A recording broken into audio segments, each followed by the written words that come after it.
Leeds United. In the early 2000s, they were one of the most exciting clubs in Europe. A young, fearless squad had carried them to the Champions League semi-finals in 2001, and the whole country expected them to kick on and become a dominant force in English football. Instead, what followed was one of the most dramatic collapses any club has ever experienced. Chairman Peter Ridsdale had borrowed heavily against future television revenue that never arrived, and the financial structure holding the club together simply fell apart. Players like Rio Ferdinand and Robbie Keane were sold in desperation. Within 3 years, Leeds were relegated from the Premier League. Within 5, they were in the 3rd division of English football. A club that had been competing with Real Madrid and Valencia was now playing in front of half-empty stands against teams most fans had never heard of. The damage took nearly 2 decades to even begin to repair. Parma. For a club from a mid-sized Italian city, what Parma achieved in the 1990s was nothing short of extraordinary. They won back-to-back UEFA Cups, competed regularly in European football, and assembled a squad that read like a who's who of Italian football royalty. Buffon, Cannavaro, Crespo, Zola, Thuram all wore the black and yellow at various points during that golden era. The money behind the club came from the Parmalat Dairy Company, and for a while it seemed like a genuinely sustainable project.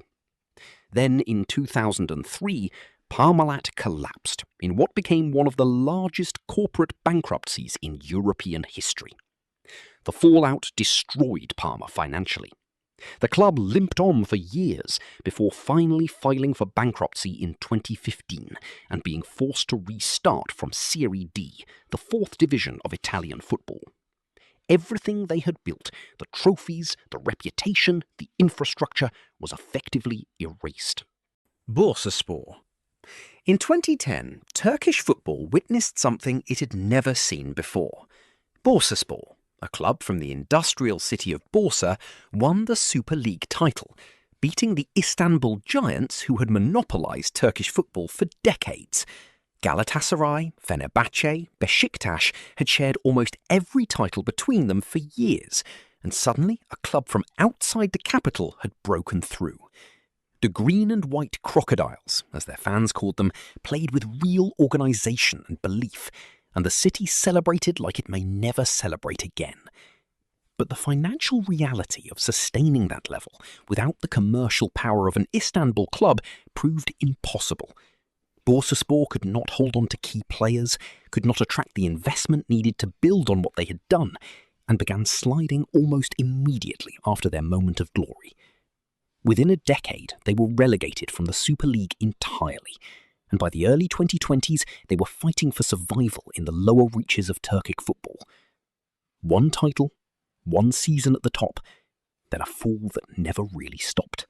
Leicester City. For a few years in the middle of the last decade, Leicester City were the most talked about football club on the planet. Their 2015-16 Premier League title was not just an upset, it was statistically and historically one of the most improbable achievements in the history of professional sport. A club that had been fighting relegation the previous season, with players assembled for a fraction of what their rivals spent, won the English top flight at odds of 5,000 to 1. Riyad Mahrez, Jamie Vardy, N'Golo Kante, orchestrated by Claudio Ranieri in what felt like a fairy tale that simply refused to end. They followed it with a genuine Champions League run, reaching the quarter-finals and beating Sevilla along the way. The world fell in love with the story. But the years that followed were defined by an inability to build on it. Key players left, the manager who made it happen was gone within a year of the title, and the squad was gradually dismantled and replaced without the same coherence. By 2023, Leicester were relegated from the Premier League. They came back up and then went straight back down again. The 2015-16 season now feels less like a foundation and more like a lightning bolt. Extraordinary, unrepeatable, and completely disconnected from everything that came before and after it. Deportivo La Coruña. The Super Depor era is one of the most compelling stories in Spanish football history, and it has almost been forgotten outside of Galicia. In 2000, they won La Liga, a genuinely remarkable achievement for a club from a small coastal city in the northwest of Spain. They were not a wealthy club in the traditional sense, but they had smart recruitment, a tight team spirit, and players who gave everything for the badge. Their Champions League campaigns in the early 2000s were extraordinary. In 2004, they faced AC Milan in the quarter-finals, having lost the first leg 4-1. At Riazor, they won the second leg 4-0 and went through. It remains one of the greatest nights in European club football. But mismanagement after that golden period was severe. The squad aged without adequate replacement, the finances deteriorated, and the club slid steadily down through the Spanish football pyramid. By the time the dust settled, Deportivo were fighting in the second and third tiers, a world away from the nights when they were dismantling Italian champions in front of a roaring home crowd. Bordeaux. For much of the 1980s and 1990s, Girondins de Bordeaux were one of the most respected clubs in French football. 6 league titles, multiple domestic cups, and a reputation for producing and attracting serious talent made them a genuine pillar of Ligue 1. Zinedine Zidane came through their academy. Alain Giresse, Jean Tigana and Didier Six defined an era there.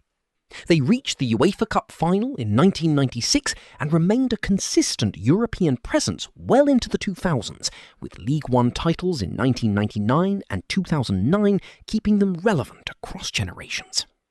But financial mismanagement during the 2010s began to rot the club from the inside. Wages spiralled, ownership became unstable, and the sporting results reflected the chaos off the pitch. By 2021, Bordeaux were relegated from League One for the first time in the club's history in the professional era. The following year, they were placed into administration and relegated again, dropping into the 3rd division. A founding member of French professional football, a club with European pedigree and genuine history, was suddenly playing in Championnat National 1, scraping for survival. The fall was as swift as it was avoidable. Malaga. There was a brief window when Malaga looked like they were about to become something genuinely special. Sheikh Abdullah Al Thani had poured money into the club, assembling a squad that included Isco, Santi Cazorla and Ruud van Nistelrooy. And under Manuel Pellegrini, they played some beautiful, intelligent football. In the 2012-13 Champions League, they reached the quarter-finals and came agonisingly close to the semi-finals, only to be eliminated by Borussia Dortmund in the final minutes through a series of goals that still feel bitterly unfair. But even before that night in Germany, the money had begun to dry up.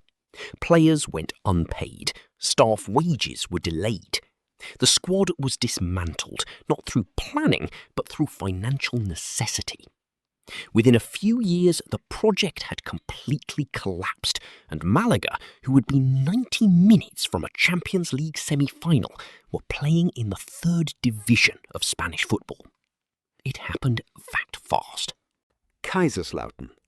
The story of this club's peak is so strange that if you told it without evidence, most people wouldn't believe it. In 1997, Kaiserslautern were promoted from the 2nd division of German football. The following season, as a freshly promoted club with none of the resources of their rivals, they won the Bundesliga title. It has never happened before in German football, and it has not happened since. They played in the Champions League the following year, representing a small city in the Rhineland-Palatinate against the biggest clubs on the continent. For a moment, it felt like something permanent was being built. It wasn't. The financial demands of sustaining that level proved too great, and the decline was slow at first and then very sudden. By 2012, they were in the 3rd division. By 2018, they had fallen as far as the 4th. A club that had beaten Europe's elite was playing in regional football 20 years later. Fiorentina. This is a club with one of the most passionate fan bases in Italy, a city that breathes football, and a history that includes league titles, European finals, and one of the most iconic strikers the game has ever seen, in Gabriel Batistuta. For much of the 1980s and 1990s, Fiorentina were a fixture in Serie A's upper reaches, consistent, proud, and deeply connected to the identity of Florence itself. Then, in 2002, the club was declared bankrupt and formally ceased to exist. They had to be reconstituted as a new legal entity and start again in Serie C2, the fourth division. The players were gone. The history stayed, but only as something to mourn. Working their way back through the divisions took years, and the emotional toll on supporters who had known better times was enormous. Fiorentina eventually returned to Serie A, and in recent seasons have competed again at a high level. But the fall they endured in 2002 was total. The kind of collapse that doesn't just set a club back, it erases it and forces it to begin again from nothing. Ajax. No club on this list represents a more painful gap between what was and what is. Between 1971 and 1973, Ajax won the European Cup 3 consecutive times, playing a brand of football so intelligent and fluid that it changed how the world thought about the game. Total football. Every player interchangeable. Movement, space, pressing, decades before those ideas became mainstream. Johan Cruyff was the embodiment of it, and the club he came from continued producing elite players long after he left. In the 1990s, another golden generation emerged. In 1995, they were European champions again. The academy, De Toekomst, kept producing. Seedorf, Davids, Kluivert, the De Boer brothers, Edwin van der Sar, generation after generation. In 2019, they came within a goal of the Champions League final with a young squad that made the world fall in love with them all over again. Frenkie de Jong, Matthijs de Ligt, Donny van der Beek, Hakim Ziyech. It felt like the beginning of something. Instead, it was the end. In a single summer, the core of that team was sold, and what followed was collapse. By the 2023-24 season, Ajax finished 15th in the Eredivisie. 15th in their own league. The club that invented a way of playing football that the entire world still borrows from was sitting in the bottom half of the Dutch top flight. The financial gap between the Premier League and the rest of Europe has made it almost impossible for clubs like Ajax to hold on to their best players, and the consequences of that reality have hit Amsterdam harder than anywhere else. What makes it so difficult to watch is that the identity of the club is inseparable from excellence. Ajax without dominance is more just a struggling football team. It is a contradiction